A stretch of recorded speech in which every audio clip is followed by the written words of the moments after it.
नमस्कार, अरुणाचल समाचार में आपका स्वागत है। मैं हूं शोभा। आए बुलेटिन में सबसे पहले देखते हैं मुख्य समाचार।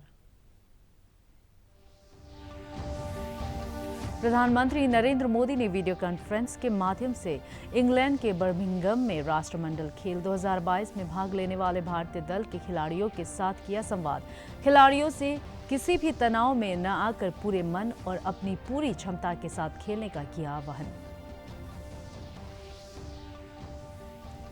आर्थिक संकट से जूझ रहे श्रीलंका में कार्यवाहक राष्ट्रपति रानिल विक्रमसिंघे को चुना गया। देश का नया राष्ट्रपति 225 सदस्यों वाली संसद में रानिल विक्रमसिंघे को 134, दुल्लास अलहप्परुम को 82 और अनुरा कुमारा दिसेनायके को मिले 3 वोट।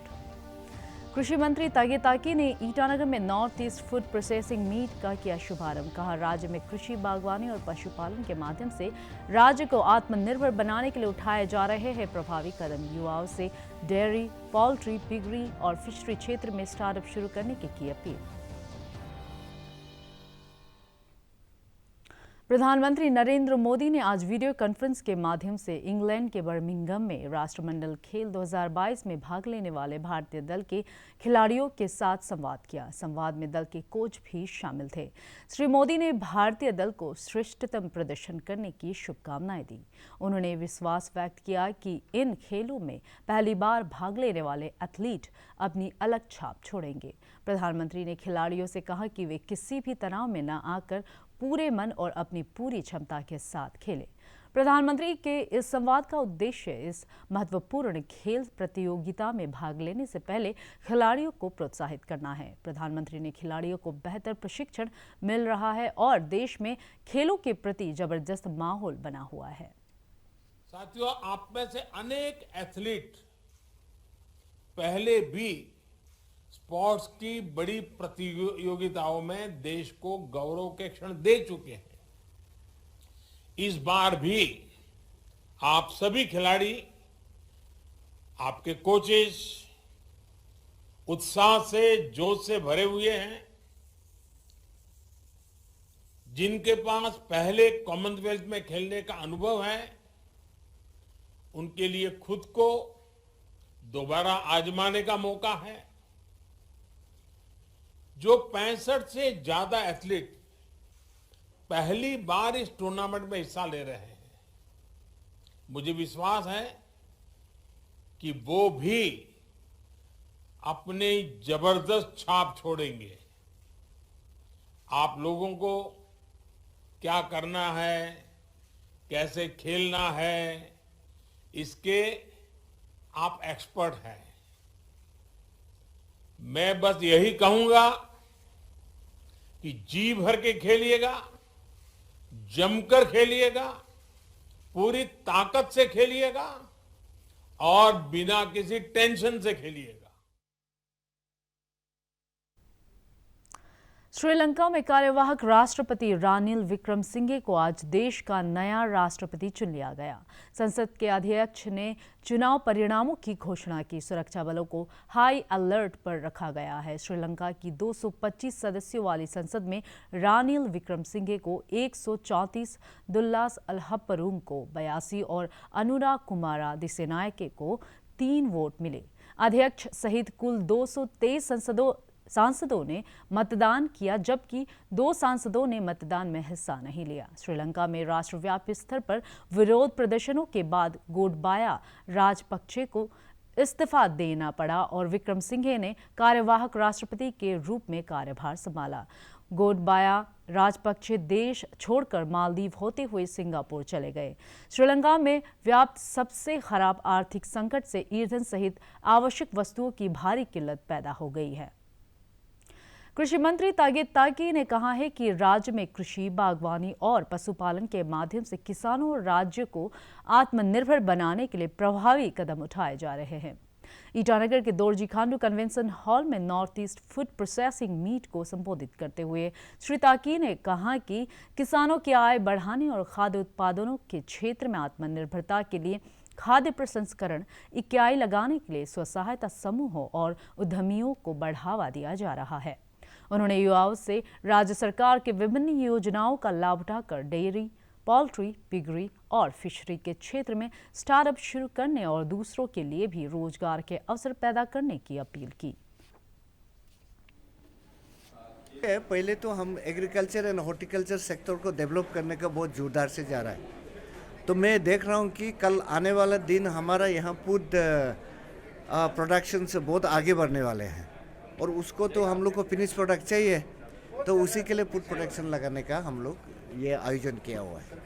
ये तो बार बार हम लोग अपील करता हूँ कि एग्री एंड एलाइड सेक्टर का, चाहे पोल्ट्री हो, डायरी फार्म हो, पिगरी फार्म हो या इस फिश फार्मिंग हो, सब में हम लोग लगने के लिए बोल रहा है। अभी अंदर में अभी आप लोग को बाहर से दिखाई नहीं दे रहा है, अभी मीट प्रोसेसन का भी छोटा छोटा यूनिट में अभी लगना चालू हो गया है एंड फिश भी मार्केट में आने लगा है। पोल्ट्री में लेयर्स हो या ब्रोलर्स हो, सभी का अभी जोरदार से इंटरेस्ट लग गया है। हम सिर्फ इतना ही इंतज़ार कर रहा हूँ कि किस दिन हमारा ये मार्केट में हमारा प्रोडक्शन से सेल्फ सफिशिएंट होगा। मैं इसी का ही देख रहा हूँ। मीट का तो ऑलरेडी प्रोसेसिंग स्टार्ट हो गया है। हम हर जगह पे चाहे ये हम लोग का पॉलिटिकल ऑर्गेनाइजेशन लाइक किसान मोर्चा का हो या हमारा गवर्नमेंट ऑर्गेनाइजेशंस, फार्मर्स का ऑर्गेनाइजेशंस हो, सेल्फ हेल्प ग्रुप का ऑर्गेनाइजेशन से हो, फार्मर्स प्रोड्यूस ऑर्गेनाइजेशन का थ्रू हो, हम लोग जगह जगह में कॉन्फ्रेंस बिता रहे हैं। उन लोग को क्या क्या प्रावधान है सारा को उन लोग अरुणाचल प्रदेश के गृह मंत्री बामंग फेलिक्स और कृषि मंत्री तागे ताकी ने आज राज्य सचिवालय ईटानगर में आयोजित एक कार्यक्रम में मिशन कृषि वीर को लॉन्च किया। इस अवसर पर अरुणाचल प्रदेश में भारतीय सेना को फलों और सब्जियों की आपूर्ति के संबंध में Arunachal state rural livelihood mission और लैम्स के बीच एमओयू पर हस्ताक्षर किए गए। संवाददाताओं से बातचीत में श्री फेलिक्स ने बताया कि यह समझौता कामेंग सेक्टर में भारतीय सेना को स्थानीय स्तर पर पैदा किए गए ताजा फल और सब्जियों की आपूर्ति करने के संबंध में किया गया है। उन्होंने कहा कि इससे किसानों के उत्पादों के लिए बाजार उपलब्ध होगा, जिससे वे कृषि और बागवानी के लिए प्रोत्साहित होंगे। ऑनरेबल डीसीएम ने यही एक प्लान जो अनाउंस किया था, बजट अनाउंसमेंट हुआ था कि हम हमारा फार्मर को लेते हुए अपना जो लोकल अरुणाचल का अंदर में जितने भी जो मार्केट है उसको एक्सप्लोर करेंगे। हम लोग का मार्केट हो गया जैसा आर्मी, कम से कम लाखों आर्मी यहाँ में बसा हुआ है। जिन लोग का रसोन सब्जी जितने भी जो है बाहर से आते हैं, जो उसको हम लोग लोकली प्रोड्यूस करके दे सकते हैं। तो इसका बारे में इस बार हम लोग सिर्फ आर्मी, स्पेशली जो Tawang and West Kameng and Tawang का वो आर्मी जितना सेटलमेंट है उसको हम लोग लोकल से सप्लाई देने का, लोकल प्रोड्यूस में सप्लाई देने का एमओयू हुआ है। और एमओयू उसमें फार्मर जो स्पेशली हमारा जो सेल्फ हेल्प ग्रुप जो मदर्स है, इन लोग को इन्वॉल्व करके प्रोडक्शन के लिए इन्वॉल्व करके उसको वो करने के लिए हम लोग एमओयू किया है। तो फर्स्ट कंसाइनमेंट जो है 15 अगस्त, ये 15 अगस्त इस बार फ्लैग ऑफ करेंगे जो प्रोडक्शन है आर्मी को। तो हम लोग आर्मी को सप्लाई दे पाएंगे दे नहीं पाएंगे वो पता नहीं। हम लोग फिर हमारा तवांग लैम्प और जंग लैम्प जो है वो आर्मी और हमारा सेल्फ हेल्प ग्रुप के बीच में ये सेल्फ हेल्प ग्रुप से फार्मर से पूरा प्रोडक्शन उठा के फिर लैम्प जो है आर्मी को सप्लाई देंगे। तो इसका एमओयू हुआ है। तो we have given, state government ने कुछ सब्सिडीज दिया गया है उन लोग को, ये फार्मिंग करने का जो सब्सिडी दिया गया है, तो that will be distributed to the self help group जो हमारा self help group across Arunachal में है। तो इन लोग फिर उसी का आधार पर प्रोडक्शन देगा। मुख्यमंत्री पेमा खांडू और अरुणाचल प्रदेश विधानसभा के अध्यक्ष पासांग दोरजी सोना ने राज्यपाल डॉक्टर बीडी मिश्रा को जन्मदिन की बधाई दी है। अपने संदेश में श्री खांडू ने भगवान बुद्ध से दीर्घायु होने की कामना करते हुए कहा है कि आपके मार्गदर्शन से राज्य का विकास हो रहा है।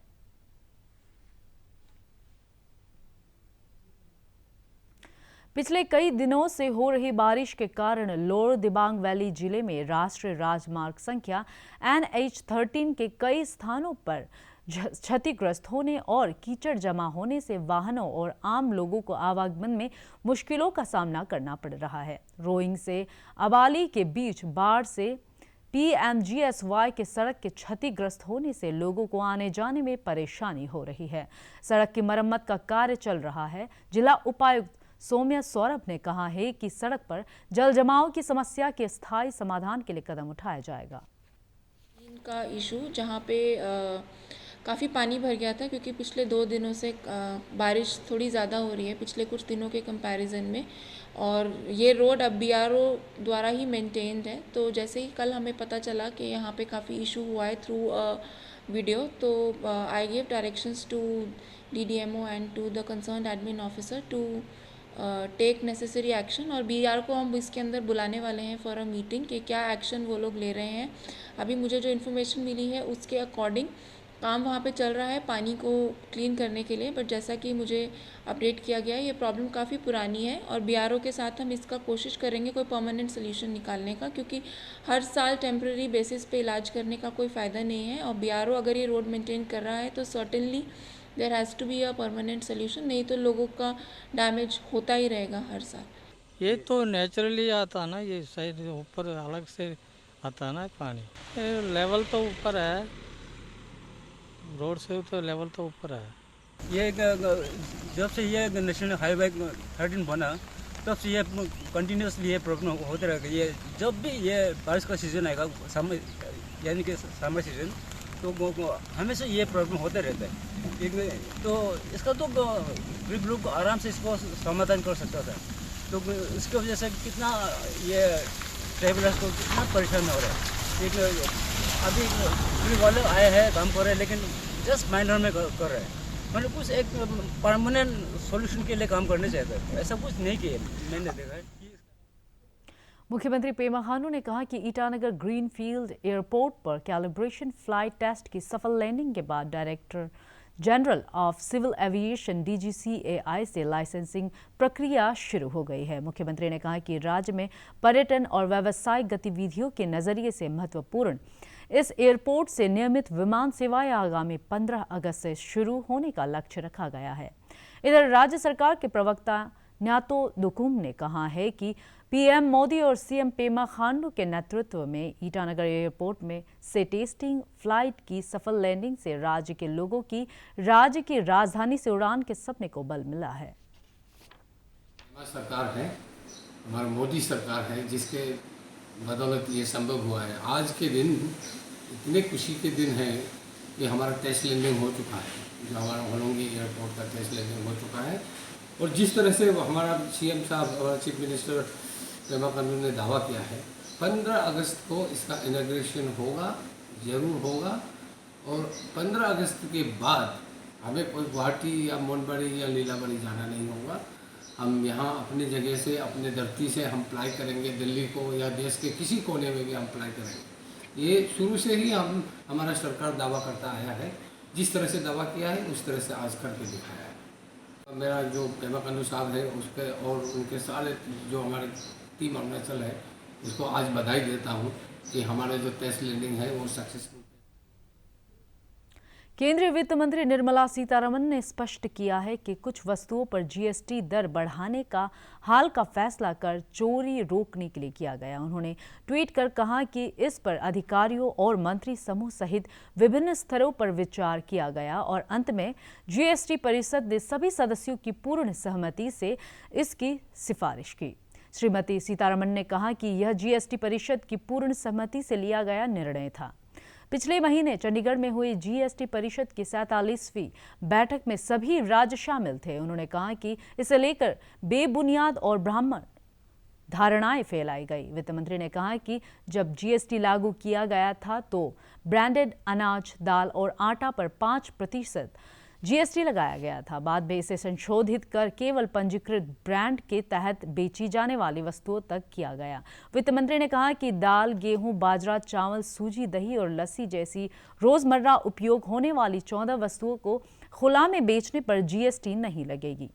इधर अरुणाचल प्रदेश यूथ कांग्रेस के अध्यक्ष तार जानी ने दैनिक उपयोगी खाद्य वस्तुओं पर GST छूट वापस लेने के केंद्र सरकार के फैसले का विरोध करते हुए कहा कि इससे महंगाई बढ़ेगी। ईटानगर में संवाददाताओं से बातचीत में उन्होंने कहा कि जनहित में GST ढांचे में सुधार की जरूरत है। उप मुख्यमंत्री चाउना मैन ने कहा है कि नॉर्थ ईस्ट इंडिया का थाईलैंड के लोगों के साथ घनिष्ठ सांस्कृतिक संबंध है। उन्होंने बताया कि इंडिया और थाईलैंड के बीच राजनयिक संबंधों की 75वीं वर्षगांठ के उपलक्ष्य में आगामी 30 जुलाई से बैंकॉक में नॉर्थ ईस्ट फेस्टिवल का दूसरा संस्करण आयोजित होगा। उन्होंने कहा कि 2 दिन के इस महोत्सव के पूर्वोत्तर और थाईलैंड के बीच संस्कृति के आदान प्रदान का अवसर उपलब्ध होगा। भारत का शानदार स्वाधीनता संघर्ष आधुनिक विश्व के महानतम संघर्षों में से एक है। दूरदर्शन समाचार द्वारा प्रसारित किए जा रहे आजादी का सफर में आज हम बात करेंगे स्वतंत्रता सेनानी बटुकेश्वर दत्त के बारे में।